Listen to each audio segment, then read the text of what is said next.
Kapag math ang subject, maraming estudyante nabubokya o umaatras. Pero may mga nagpapamalas din ang natatanging galing. Gaya ng isang bata sa Maynila na minamanilang ang pag-compute ng square root. Live mula sa Quezon City, si Bam Alegre may paandar.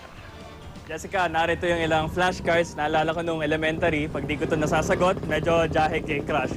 At growing up, hindi ko ito naging favorite subject. Pero may isang bata na naging viral online at tila ito yung gagamiting ticket para sa masaganang buhay. Narito ang paandar.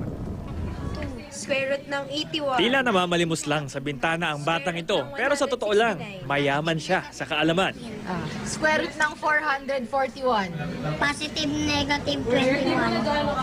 Take note, hindi lang basta addition o multiplication, square root ang binabanatan niya. Square root ng negative 1. Imaginary number.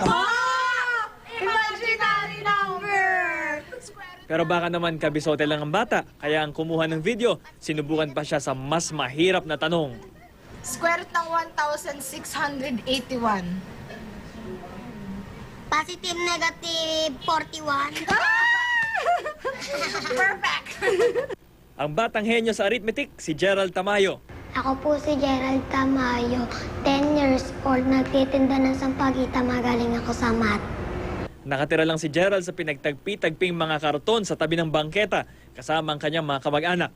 Dahil sa kahirapan, hindi na siya pumapasok sa eskwela. Kanino po natutunan ni Gerald yung pagiging magaling niya sa math? Tatay po niya. Kasi nahinto siya eh. Gawa ng nung lumipat kami sa may libis, sa may tabing ilog. Yung mga libro niya, nahulog doon. Hindi na siya nakapasok gawa nun. Gusto pabayaran.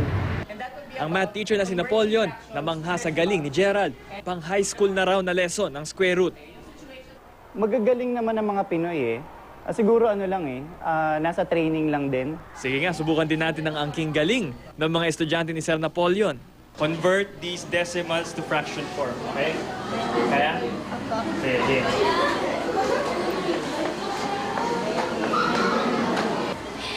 Ang sagot po dito is 45 over 100. Tapos ni lowest term ko, ang sagot is 920. 11 times 4. 44. Good. 9 times 9. 81. Very good, very good. 7 times 7. 49. Ang DepEd may mga special program daw para sa mga batang magagaling sa agham at matematika. Pinagtutuunan din nila ng pansin ang kalidad ng mga guro, kaya lagi raw may mga pagsasanay para sa kanila. Naniniwala kami na kapag mahusay ang guro, nakakapagturo rin ito ng mahusay. Pero gaano nga ba kahalaga sa buhay ang mga numero at formula? Hindi raw totoong 0% relevant ang math sa tunay na buhay. Halimbawa sa engineering, katulad ko nang kinuha ko ay BS Mathematics for Teachers, siguro bukod dun sa pagiging guro, naisip ko rin noon na pumasok sa bangko, maging isang financial analyst, maging isang statistician. Oh my God. Hindi ko masagot. 2000 something. Ngayon, masyado tayong umasa sa technology. Siguro talagang kailangan ibalik natin yung manual counting. 893. Hindi ganun kadali. Okay. Lalo na pag may carry, diba? Ma'am Jessica, may kaibigan ako na sumulat na sa buhay niya ngayon, 0% relevant yung math, yung physics. Pero may mga maliliit na instances na ito pa ay relevant pa rin. At ma'am, huwag niyo po akong tatanungin sa multiplication table. Ako rin. Kaya ako napunta sa trabahong ito dahil sa kahinaan ko sa math. Pareho tayong bokya dyan. Ma'am, yung trigonometry, ma'am, favorite ko naman kasi may visuals naman ng triangles. Pero yung mga mahabang algebraic equations, medyo nalilito na ako. Although, pag in-apply mo siya sa totoong buhay, mas maintindihan mo rin. Kaya mas favorite ko yung science. No? Pero ito masasabi ko kasi, di ba, pareho tayong allergic sa math. Alam mo, importante ang math eh. So yun ang dapat sinasabi natin sa mga bata.